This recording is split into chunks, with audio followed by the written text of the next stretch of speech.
everyone, my name is Cucumber Boy, and today I'm going to be reciting some medical facts for you. A 20-year-old man with a 2-week history of diarrhea. He reports frequent foul-smelling loose stools, abdominal bloating, cramps and belching. He recently returned from a canoeing holiday in Sweden. The diagnosis is cardiasis, which is caused by flagellated protozoan parasite Cardea lambelia. It infects the small bowel of humans and animals and is spread via the fecal oral route. Its incubation period is about 5 to 25 days. Travel history: contact with contaminated water, often asymptomatic or mild, prolonged more than 14 days, foul-smelling diarrhea, abdominal bloating, cramps, belching, flatulence and fatigue. Anorexia, nausea and vomiting, stratia, malabsorption and weight loss. Management is nitromidazole, antimicrobials. Next question. A 3-year-old boy is brought to a general practice by his mother with a 1-week history of watery diarrhea, occasional vomiting and reduced appetite. They recently visited relatives who live on a farm. The diagnosis is cryptosporidiosis, which is caused by the protozoan parasite Cryptosporidium, mostly common C. paridium. It is most common in young children and are immunocompromised. The incubation period is 2 to 10 days, and it really usually presents with a history of international travel, contaminated water or farm animals. It's often asymptomatic or mild, but prolonged watery diarrhea, severe abdominal pain, cramping and weight loss, low-grade fever, anorexia, nausea and vomiting, usually self-limited in inconvenient patients, with symptoms resolving in 1 to 2 weeks and no treatment required.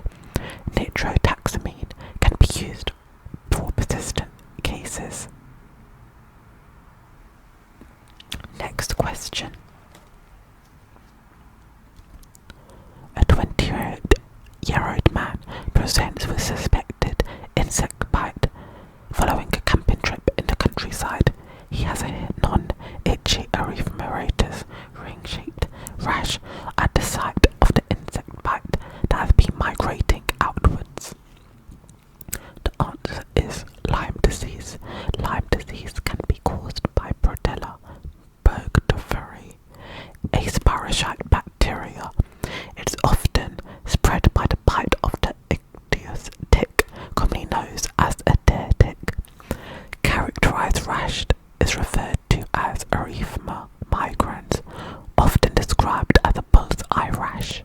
Classical presentation is erythema migrans rash, occurring 1 to 2 weeks after exposure to infected ticks.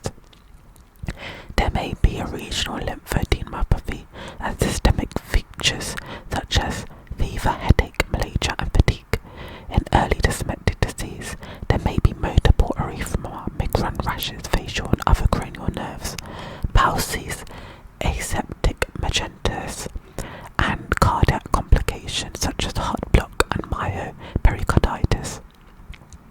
In late presentations, there may be complications such as erythritis, arthralgia, encephalomyelitis, pyloneuropathy, and erythematitis granicea, which is a blue-red discoloration. Lyme disease can be diagnosed clinically in those presenting with erythema migrans. If erythema migrans are not present, then at least a body antibody test should be taken. Management: doxycycline for twice daily for 21 days is the first line of antibiotic that has bacteriostatic inhibiting protein synthesis. Amoxicillin is also a suitable alternative. A Church's reaction is a self-limited reaction occurring in up to 1 to 15% of the patients within 24 hours of initiating antibiotic therapy. It presents with a worsening fever, headache, malaria, and tachycardia, and is thought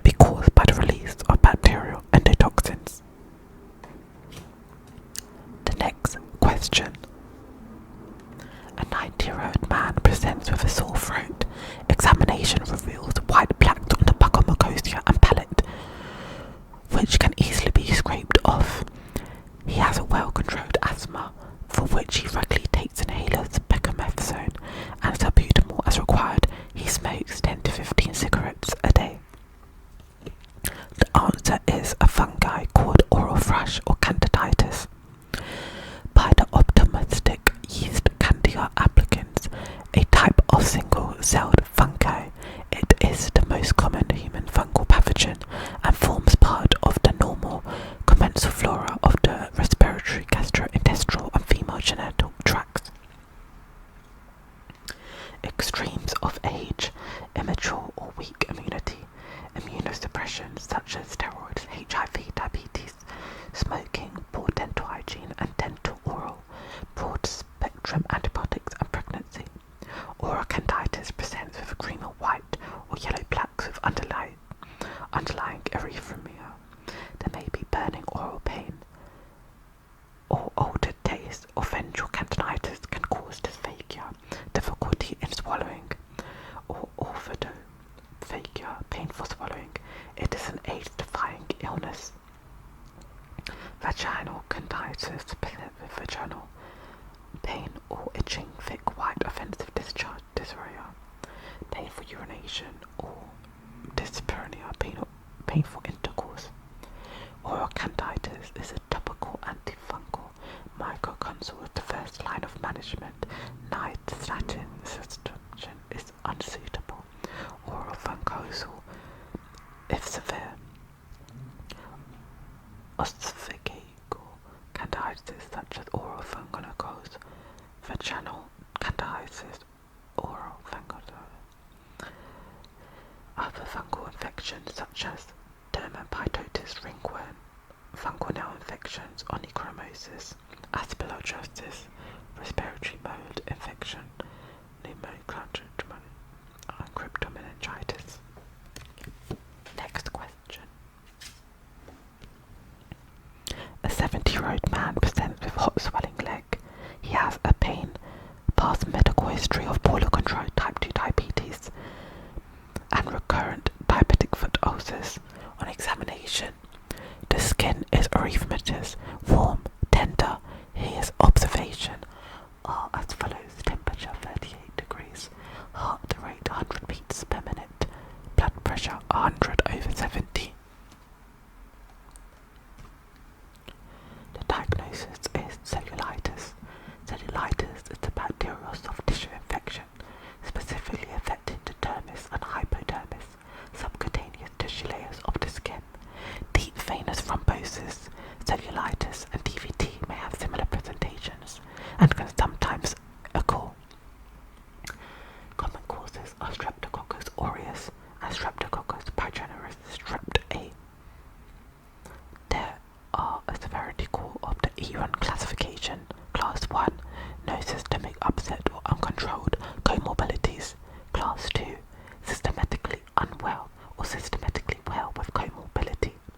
Class 3, significant systemic upset, unstable comorbidities, limb-threatening infection due to vascular compromise.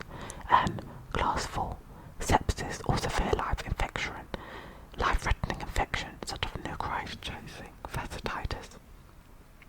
A first-line antibiotic for treating cellulitis is usually fluoxetine, a penicillin antibiotic, which are beta-galactam antibiotics.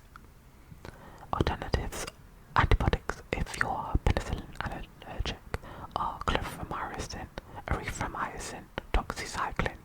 Complications of cellulitis can be necrosis, vasculitis, abscess formation, or sepsis, and even death. Next question.